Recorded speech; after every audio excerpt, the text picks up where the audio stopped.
तो दोस्तों टाटा केमिकल्स ने अपने क्वार्टर थ्री के नंबर को डिस्क्लोज कर दिया है। तो चलिए देखते हैं क्या है क्वार्टर थ्री के नंबर्स के अंदर डाटा क्लोज में।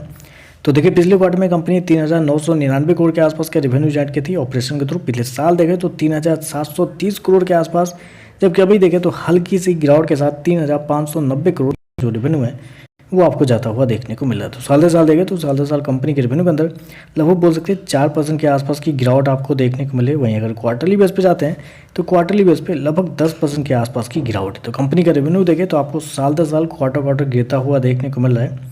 कंपनी ने शो कितना किया है 3,590 करोड़ के आसपास का रेवेन्यू, जबकि मार्केट का अनुमान था लगभग बोल सकते हैं 3,810 करोड़ के आसपास।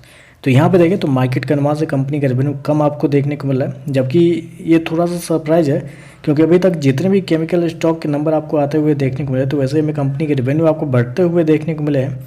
लेकिन यहाँ पे देखें तो टाटा केमिकल्स की तरफ से कंपनी का रेवेन्यू गिरता हुआ देखने को मिल रहा है।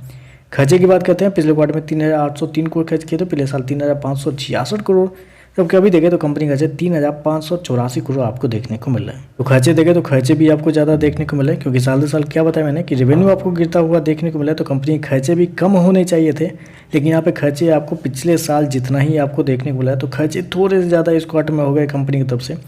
चलिए कंपनी का प्रॉफिट क्या निकलता है वो देखते हैं। तो देखिए पिछले क्वार्टर में कंपनी 267 करोड़ के प्रॉफिट में थी, पिछले साल 194 करोड़ के प्रॉफिट में, जबकि अभी देखें तो आई थिंक पहली बार ऐसा देखने को मिला है कि कंपनी आपको लॉस में जाती हुई आपको देखने को मिली। जी हाँ, कंपनी 21 करोड़ के घाटे में आपको इस क्वार्टर में जाते हुए देखने को मिले। बहुत बड़ा सरप्राइज ये निकल के आ रहा है कि कंपनी आपको घाटे में जाते हुए देखने को मिले। घाटे में जाने का रीज़न भी है, मैं आपको बताता हूँ, लेकिन यहाँ पर एक बहुत बड़ा सरप्राइज है कि कंपनी आपको पहली बार घाटे में आपको जाते हुए देखने को मिल रही है।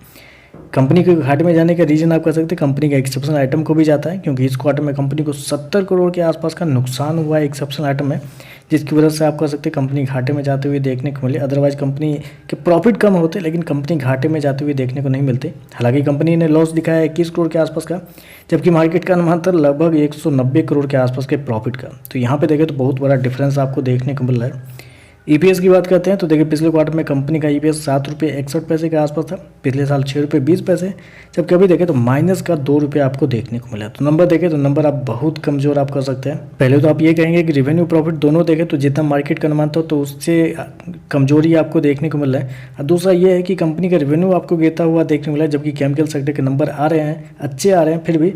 और तीसरा कंपनी आपको बहुत लंबे समय बाद या आई थिंक पहली बार हमको घाटे में जाते हुए देखने को मिलेगी। तो देखते हैं इस सारी चीज़ों पर मार्केट का कैसा रिएक्शन आपको देखने को मिलता है। आज के लिए बस इतना ही। वीडियो पसंद आए तो लाइक कीजिएगा, साथ में साथ चैनल को सब्सक्राइब जरूर कीजिएगा। धन्यवाद।